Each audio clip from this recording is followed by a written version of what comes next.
시청자 여러분 안녕하십니까. 지금부터 전우편의 안보정론을 시작하겠습니다. 자, 매 시간마다 이렇게 오셔가지고요, 저를 응원해 주시는 여러분들께 진심으로 감사의 말씀을 드립니다. 하여튼 방송을 더 알차고 좋은 방송을 만들어서 여러분들의 격려와 성원에 제가 보답하도록 모든 노력을 다하겠습니다. 자, 그리고 여러분들 덕분에 지금 98만 명에 도달했어요. 자, 그래서 98만 명이 됐는데 이제 앞으로 2만만 되면요, 100만을 달성하게 됩니다. 자, 그래서 100만을 좀 이번 연휴 구정 때 달성할 수 있도록 특히 젊은 분들에게 많이 선전을 해주시면 고맙겠고요. 제가 매번 방송에서 말씀드리지만은 2030들의 탄핵 반대, 탄핵 기각, 이 청원, 서명 캠페인이 벌어지고 있어요.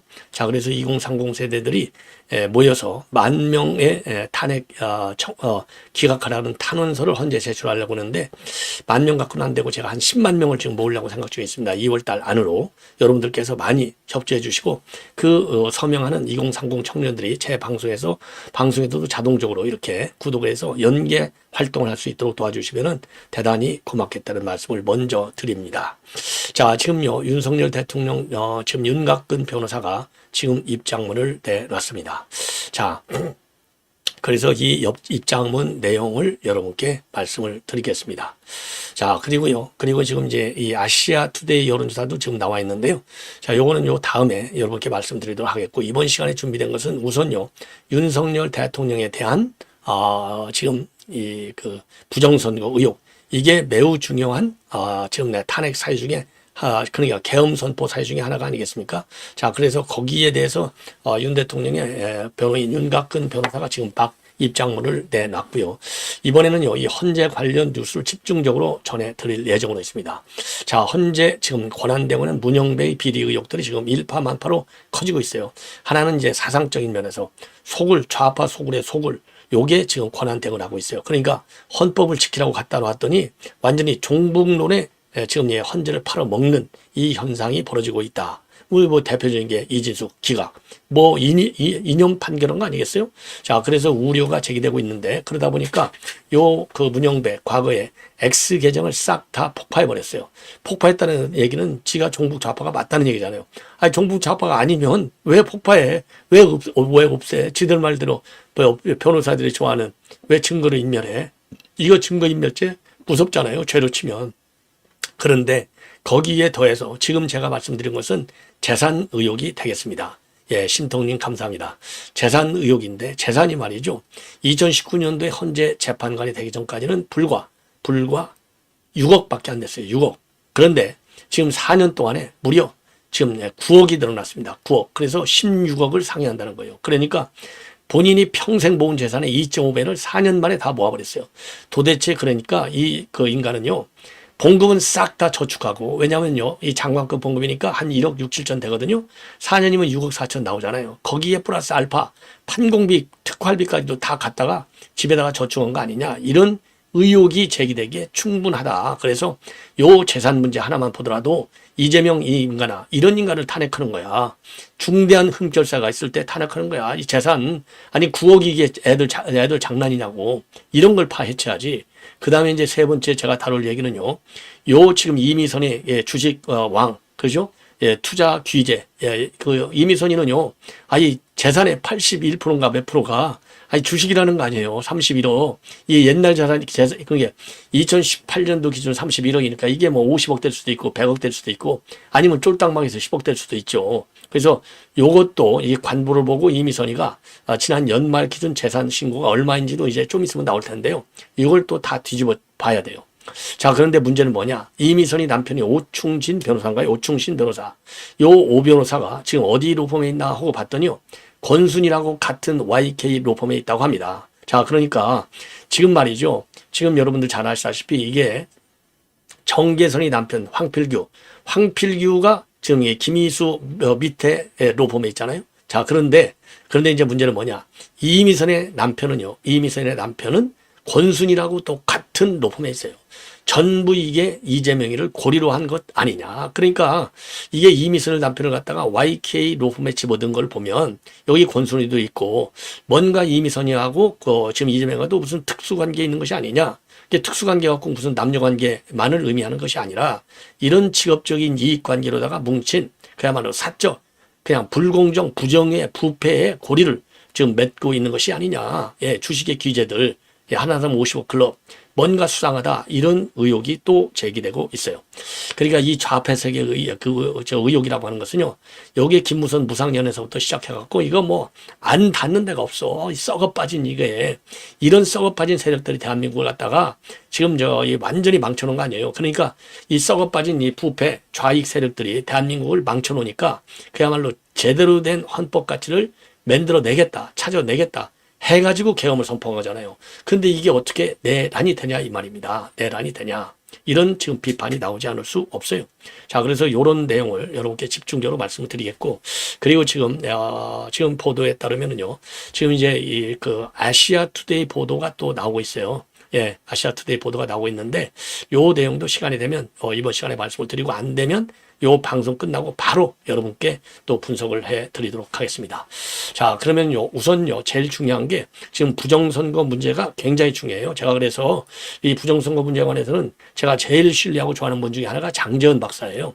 장재현 박사를 제가 그제 우리 사무실 스튜디오로 모시고 인터뷰를 한 바 있어요. 여러분들께서 많이 보셨는데, 그래서 기회가 되면 내주는 또 구정 연휴라서 안 되겠네요.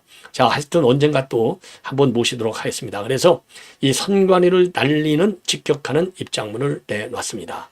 선거관리위원회는 익명으로 무책임한 변명을 하지 말고 투명하고 공정한 검증에 응하라. 제목이 그렇게 돼 있어요. 익명으로 선관위가 부정선거를 갖다가 부인하는 성명을 내놓고 있는데 그거 용납이 안 된다 이겁니다. 예. 자, 그래서 지난 16일 대통령에 대한 탄핵 심판 변론 후에 중앙선관위는 대통령 탄핵 심판 2차 변론 중 대통령 측의 부정선거 주장에 대한 사실관계 설명 이런 제목의 9쪽 문건을 배포했다. 나아가서 2025년도 1월 28일경 JTBC와 협업하여 부정선거가 없었다는 해명성 프로그램을 방송한다고 한다. 2월 28일이니까 이제 구정 연휴니까 이때 이제 구정 밥상에 올려서 부정선거 없다는 것을 공론화시키겠다는 의도를 가지고 있는 것이죠. 그동안 중앙선관위는 선거관리의 투명성, 정확성 그리고 안정성에 관하여 의심을 받아왔다. 심지어 이재명 대표조차도 2012년과 2017년 대통령 선거가 3.15 부정선거를 능가하는 부정선거이므로 수개표를 해야 한다고 요구하기도 했다. 그런데 2023년도 10월 중앙선관위에 대한 국정원의 보안점검 과정에서 수많은 보안상 허점이 지적되었다. 국정원 발표에 따르면 점검 대상 설비 6,400대 중에 5%에 해당되는 317대만 점검하였음에도 불구하고 수많은 문제가 발견되었으나 중앙선관위원회는 국정원의 전체 점검 대상에 대한 보안 점검에 협조하지 않았다. 그러니까요, 전체 5%만 317대만 점검하도록 했으니까 이게 얼마나 더 많은 이 부정선거 의혹이 있을 수 있겠느냐. 요렇게 추론하는 게 합리적 아니겠습니까? 최소한도 10% 이상은 열어줬어야죠. 10% 이상은. 이것도 간신히 여론의 이제 압박 여론이 빗발치니까 마지못해서 열어준 거 아니에요. 그리고 국정원의 보안점검이 이루어진 과정에도 굉장히 비협조적이었다. 이것도 이미 다 공지가 된 사실이 아니겠습니까? 그래서 감사원이 국정원의 의 보안점검 결과를 바탕으로 직무감사를 하려고 하자 중앙선관위는 감사원을 상대로 헌법재판소에 권한쟁의 심판을 제기하고 1년 이상 소송을 진행하면서 직무감사에도 불응하고 있다. 중앙선관위의 도덕성과 정직성은 2013년 이후 중앙 및 지방선관위 직원 1,200명을 위법하게 채용하였다는 감사원의 감사 결과에서 알 수 있듯이 국민들의 큰 불신을 받고 있다. 그리고 중앙선관위의 위와 같은 내부 비리, 국정원의 보안 점검, 그리고 감사원의 직무감사 비협조에 대해서는 어떠한 해명도 하지 않으면서 익명으로 하는 일방적인 해명은 공안 메아리에 지나지 않는다. 더구나 헌법기관인 중앙선관위원회가 보도자료를 배부하면서 그 작성 명의자도 명시하지 않고 있는데 이는 그 보도자료 내용에 대하여 허위가 있을 때 형사상 책임을 모면하는 것으로 보인다. 중앙선관위가 해명할 것이 있으면 사실관계를 정확히 아는 자가 직책과 성명을 밝히고 보도자료를 작성하고 증인으로 출석하여 증언하라. 나아가 중앙선관위 서버 등에 대한 충실하고 완전한 서버 포렌식 등 검증 절차에 적극 응할 것을 촉구한다. 이렇게 되어 있어요. 자, 그래서 이미 여러분들도 뭐 잘 아시다시피 지금 선관위가 지금 헌법기관임을 이유로 해서 헌법기관임을 이유로 해서 감사원 감사도 완전히 지금 거부하고 있고, 그리고 국정원의 이 북한 해킹 의혹이 있음에도 불구하고 국정원의 사이버 보안 점검도 계속해서 응하지 않다가 마지못해서 여론의 강한 압박을 받고 나서야 감사원의 감사, 권익위원회의 감사, 그리고 국정원의 보안 점검을 받은 바 있어요. 그런데 그런 점검과 그 다음에 감사 과정에서도 굉장히 비협조적으로 일해왔습니다. 비협조적으로 일했어요. 그럼에도 불구하고 그 제한적 감사를 했는데도 불구하고요, 지난 10여 년간에 걸쳐서 그 불법 채용, 그야말로 자기 자제들 중심의 불법 채용만 1,200명이나 돼요. 그러니까 선관위 전체 직원이 한 3,400~500명 요 정도 되는데 1,200명이 불법 채용 경위를 가지고 있어요. 경력을. 이거 그러니까요. 이거 선거 관련에 이거 날려버려야 돼요. 지금 날리지 않으면 안 되는 좌파 기관이 너무나 많아. 이번에 보니까 검찰이 우리 건 줄 알았던데 우리 거가 아니고 이재명 거야.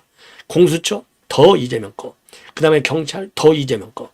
심지어 말이죠. 경찰 같은 경우는 국수본부장이 경찰청장과 경찰청 차장을 날려버렸잖아요.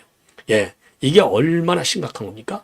그리고 이제 오동훈은 아예 오동훈에서부터 내란 몸통, 그리고 이제 검찰 하나 좀 믿었는데 검찰은 수사 착수한 지 2, 3일 만에 김용현 장관을 갖다가 구속상태로 기소하면서 내란 수계라고 공소장에 아예 적어버렸어요. 윤 대통령을. 그리고 지금은 윤 대통령을 석방해야 된다는 법리적 그런 판단이 압도적으로 우세함에도 불구하고 요 실무정의는 결론을 내리지 않아. 그러니까 경찰, 공수처, 검찰, 그 다음에 선관위, 중요 기관들이 전부 좌파 수준으로 넘어가 있어요.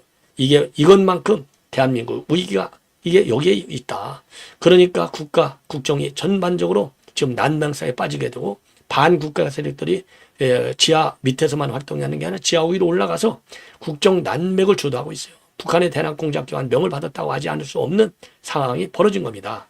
그래서 윤 대통령이 이거는 비상한 이건 그 사태에 해당되고 이런 비상사태 회복을 해결을 위해서는 계엄령밖에는 없다. 이렇게 판단을 한 거 아니겠습니까? 그 중에 제일 큰 원인 중에 하나가 세계 원인이라고 한다면 입법폭주, 그 다음에 반국가 세력, 그 다음에 하나가 바로 선관위의 부정선거예요. 그러니까 지금 이제 이 입장문을 내는 것이죠. 그런데 이제 문제는 뭐냐? 부정선거 문제를 다뤄야 할, 왜냐면요, 탄핵 사유 중에 하나가 계엄인데, 그 계엄과 내란이 이제 탄핵 사유 중에 사유로 되어 있는데 그 중에 중요 3분의 1 원인이 어딨냐? 바로 부정선거잖아요. 그런데 지금 부정선거 다루는 부정선거 탄핵의 굉장히 중요한 한 부분을 지금 형성하고 있는데 지금 헌재 재판관들의 절반 이상이 선관 위원장을 해먹은 인간들이에요. 그러니까 가제는 그의 편이라고 하잖아요. 가제는 그의 편. 가제는 그의 편이기 때문에 이 인간들이 결국 어디로 가느냐? 반윤석열 쪽으로 갈 확률이 굉장히 많다. 이재명 쪽으로 갈 확률이 굉장히 많다라고 하는 우려가 집중적으로 제기되고 있는 시점이 되는 겁니다. 매우 심각한 자유민주주의의 위기, 이런 걸 해결하기 위해서 윤 대통령이 계엄을 선포했다 이거예요. 그래서 계엄 선포 과정에 비록 절차 면에서는 다소간의 흠결이 있을지언정 헌법을 위반한 중대 사항은 안 된다. 중대한 이 우연성은 없다. 그러니 기각되어야 한다라고 하는 것이 우리의 판단인 것이죠. 예. 자, 그래서 이런 지금 말씀을 드리고 그 다음에 이제 그 문제가 바로 뭐냐? 문제가 지금 이제 제가 이번 시간에 말씀을 드리고 있는 핵심 내용 중에 이제 하나는 바로 문영배의 재산 의혹이 되는 겁니다. 문영배 재산 의혹. 문영배 재산 의혹이 어마어마하다는 겁니다. 4년 만에 말이죠. 이 문영배 재산이 지금 어마어마하게 늘어났어요. 4년 만에 재산이. 무려 2배 반이나 늘어났다. 이런 지금 보도가 나오고 있는 겁니다. 이거는 사실관계입니다. 사실. 왜 그러냐면 이거는 관보에 공개된 내용을 중심으로 해서 이건 보도 분석한 거기 때문에 이거는요, 루머가 아니에요. 이건 떠나다니는 소문이 아니고 사실관계입니다. 사실관계. 그래서 이 부분에 대해서는요, 반드시 요거는 풀어내야 돼요. 문영배가 밝혀내야 됩니다. 문영배가.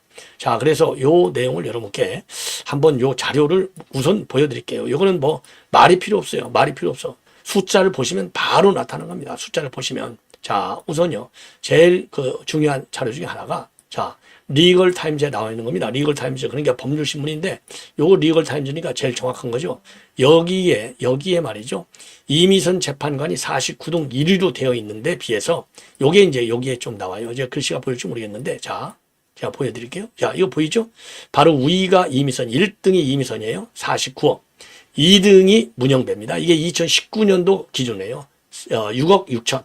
6억 6천. 그러니까 2019년도 기준이니까 2020년도 3월에 보도가 된 겁니다. 이 공무원들 그 기준은요, 매년 연말 12월 31일 기준이거든요. 그게 봄에 나와요. 그러니까 2019년도 기준으로 했더니 이게 공개되는 2020년도 봄에 공개돼. 6억 6천만 원밖에 되지 않아요. 여러분들 글씨가 좀 보이실지 모르겠는데 6억 6천 3백만 원. 예. 6억 6천 3백만 원밖에 되지 않아. 그런데 이게 지금 얼마가 되느냐? 이게 말이죠. 2배 반이 늘어난 겁니다. 2배 반이. 4년 재임하는 동안에 2배 반이 늘어났어요. 자, 이걸 보시면, 아이고, 죄송합니다. 자, 이걸 보시면요. 이것도 숫자로 보시면 돼요. 숫자로 보시면. 간단하게 나옵니다. 숫자로 보시면. 자, 여기에서 지금 의혹이 제기되고 있는 겁니다. 여기 문영배라고 글씨 보이시죠? 맨 위에. 자, 문영배. 이게 문영배. 쫙 보이잖아요. 토지, 그 다음에 건물. 이렇게 딱 해서 이게 나와요. 이게 나오는데 이게 얼마로 나오느냐? 맨 밑에 숫자가 제일 중요합니다. 맨 밑에 숫자를 제가 키워보겠습니다. 자, 맨 밑에 이게 숫자를 보시면요. 요 숫자가 이제 보이시죠? 이 정도 키우면. 자, 좀만 더 키우겠습니다. 자, 16억으로 나와요. 16억 1,400원으로 나와 있잖아요. 이게 작년 기준입니다. 작년 기준. 2016년, 2024년도 기준으로 해서 2023년도 기준이네요. 벌써 해가 바뀌었으니까 헷갈리네. 예. 그러니까 이제 올해 2024년 기준은 올 봄에 나와요. 이 16억으로 늘어나요. 6억짜리가 16억, 거의 10억이 늘어난 거야. 10억. 4년 동안에 10억이 늘어났어요. 4년 동안에. 이거 얼마나 이게 재산 증시의 기저예요. 요 4억이, 10억이 4년 동안에 2.5배가 늘었는데 도대체 어디서 이게 늘었냐 이겁니다. 어디서 어떻게 이게 10억이 늘었냐 이 말이에요. 4년 동안에. 그러면 1년에 2.5억인데 장관급 봉급이 1억 5, 6천 밖에 되지 않는데 하나도 안 써야 4년 동안 쓰면 6억이에요. 6억. 예, 6억. 나머지 4억은 어디서 들었냐 이거예요. 아무것도 안 먹고 사느냐 이거예요. 이거 전부 다 이거 어느 놈한테 이거 로비 받았는지, 예, 네 돈이 어디서 이거 하늘에서 떨어졌는지, 대장동에서 나온 돈을 또 나눠 가졌는지, 이게 뭐냐 이거예요 도대체. 네, 요거를 밝혀야 될 거 아니냐. 이런 뻔뻔한 인간들이 좌파 소굴에 딱 들어가 있어갖고 지금까지 그냥 꽁꽁 숨어 있다가 이번에 우리 우파들이 열불이 나가지고 이런 것들이 과연 재판할 수 있는 능력을 가지고 있느냐. 예, 도덕적으로나 법률적으로. 이게 북한 빨갱이 같은 인간들이 앉아가지고 대한민국 헌법을 파괴하는 거 아니냐 이 말이에요.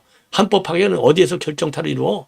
윤 대통령을 탄핵시켜갖고 헌법 파괴하는 거나 마찬가지의 결과를 내놓는 거죠. 이게 그러니까 내란 세력이라고 비판하지 않을 수 없는 거가 되는 겁니다. 자, 그래서 이 재산 의혹이 일파만파로 커지고 있고, 그러면 일파만파로 커지고 있는 게 요 문영배의 재산 의혹만 있는 게 아니에요. 아니야. 이미선이의 남편, 이미선이의 남편, 예. 이미선이의 남편이 과연 어디서 근무하고 있느냐? 요게 또 지금 논란이 되고 있는 겁니다. 이미선의 남편이 누구예요? 오충신이잖아요. 오충진. 이게 자꾸 헷갈리는데, 오충진이가 어디서 근무하고 있느냐? 권순일이하고 같은 로펌에서 근무하고 있다 이거예요. 그럼 권순일이가 누구냐? 권순일이가 누구냐? 50억 클럽이잖아요. 이재명 최측근 중에 측근 권순일, 예, 50억 클럽. 이재명이를 무죄 때려주는 바람에 대한민국이 오늘날 이렇게 우리가 분노하고 있는 거 아니에요. 이런 이재명 같은 때문에 윤 대통령이 계엄을 선포한 거 아니에요. 이재명의 입법 복주, 반국가 세력, 부정선거 세력들, 요거 아닙니까? 요거. 이게 얼마나 큰 오늘날의 요 비상사태를 만드는데 기여를 하게 된 것도 바로 권순일이다. 권순일과 이재명. 이거 여러분들 다 공감하시지 않습니까? 자, 그래서 이게 논란이 또 확산되고 있어요. 이거 대장동 클럽들하고 이게 무슨 관계냐. 요게 YK 로펌이라는 거, YK 로펌. 그래서 제가 이 YK 로펌이 과연 어떤 로펌인가 하고 쭉 찾아봤어요. 그랬더니 YK 로펌이 여러분들 강남역 그게 8번, 아니, 강남역 그게 몇 번 주는가요? 이 한남 대교 쪽으로 나오면 그게 몇 번인지 정확히 기억이 안 나는데 하여튼 강남역 사거리 한복판에 대형 빌딩이 하나 들어서 있어요. YK 강남 주사무소에 그게 법무부인. 이게 지금 강영훈 변호사가 지금 대표 변호사로 되어 있어요. 강경훈이 아니라 강경훈 대표 변호사입니다.